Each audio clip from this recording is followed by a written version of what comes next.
There's a story about St. Teresa of Calcutta, who was summoned to the court on the charges of converting children to the Catholic faith. When she stood in the dock, the judge asked her if the charges were true, and so she asked for a baby to be given to her. She held the baby in her arms and she said to the judge, "This child I picked up from the dustbin. I do not know to what religion this child belongs or what language it speaks. I give this child my love, my time, my care, my food. But the best thing that I have in my life is the faith of Jesus Christ. Can I not give this child the best I have in my life?" Obviously, the case was then dismissed in her favor. But her point is very valid, especially in today's gospel story, to give God the best that we have, because that's what we receive here. Every time we come here, we receive the very best that God has to offer us, the best of His love, the best of His forgiveness. He gives us His strength to build His kingdom here on earth, a kingdom that is based on His gift of justice and peace. He fills us with the gift of hope in a world where darkness wants to consume us. We are, as St. Paul reminds us, children of light, children of the day, and so we never need to fear the darkness that tries to consume us.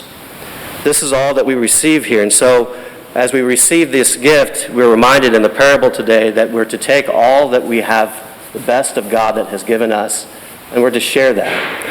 And when we share that with others, when we give away what God has given us, we see that the very gift becomes doubled. It multiplies. God's love becomes even greater than what it was that we have received. There's another way that to look at this, at least the last couple days I've been looking at it from a slightly different perspective.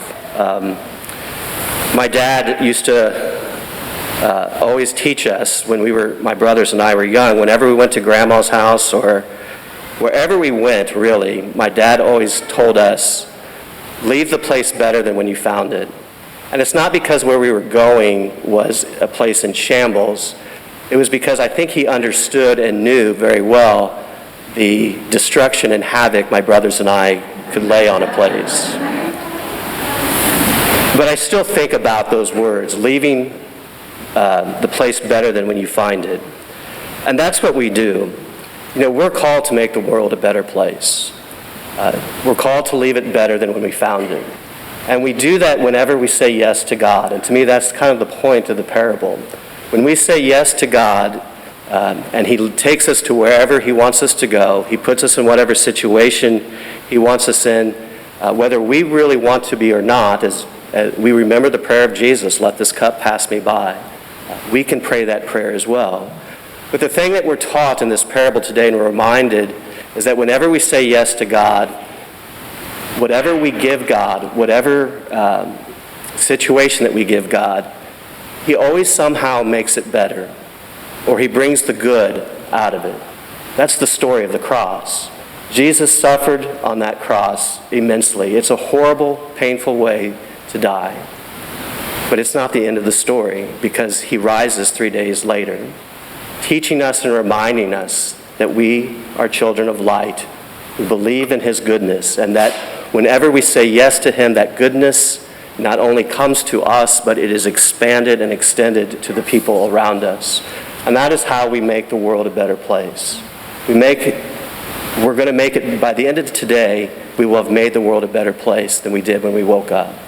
We can turn on the news and may not think that, but the reality and the truth is we have, because the love that was in our heart somehow was communicated to a person around us. And that made the world a better place for that person. This is what Jesus teaches us and offers us.